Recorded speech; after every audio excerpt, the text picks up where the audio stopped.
Now, as far as their timeline, let's be very clear about what Republicans are trying to do with this 6-month CR.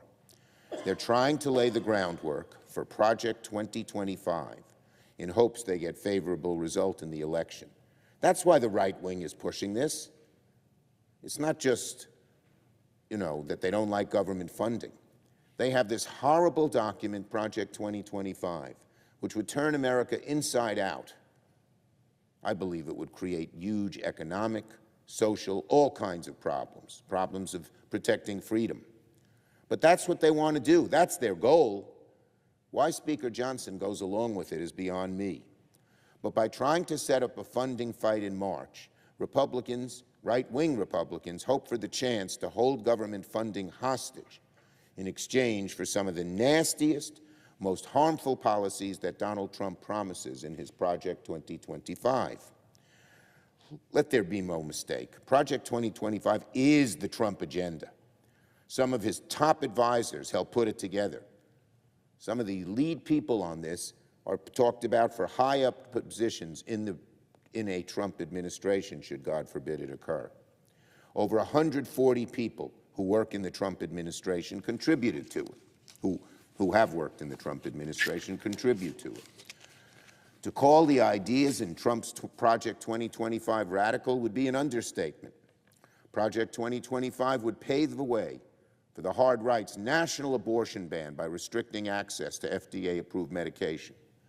Project 2025 would abolish the Department of Education, decimate our public education system by wiping out school meal programs. Hungry kids? You want to send people to school with an empty belly? They can't learn. Oh, we have to spend a little money to provide a nutritious breakfast, which incidentally helps our farmers?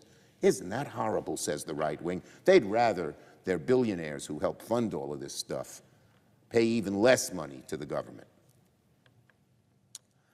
It would defund public schools. They'd end student loan forgiveness. All the young people who have this burden of student loans on their back, you and I and others, Mr. President, are trying to reduce or eliminate that burden.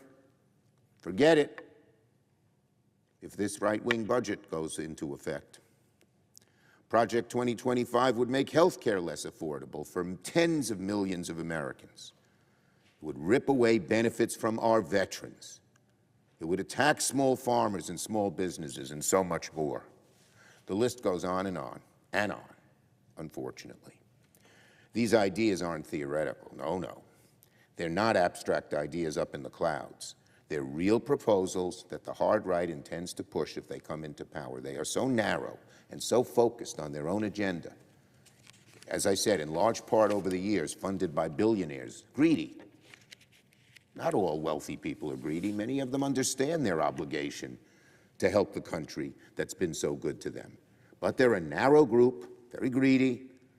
They don't want to pay any taxes, some of them. Let's have a national sales tax, some of them say, which would, that would create huge inflation on the average middle class, so they don't have to pay an income tax. Lord help us.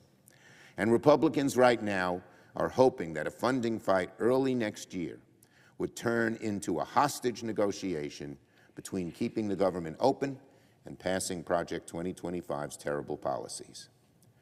But let me assure the American people, we Democrats are not fooled. And let me assure our mainstream Republicans who quietly grit their teeth when they hear about this, that the American people are not fooled. A surprisingly large number of American people have already heard of Project 2025 and don't like it. The more people learn about Project 2025, the more they realize how devastating it is and how horrible it would be for our economy, how disastrous it would be for public safety, and how catastrophic it would be for our country.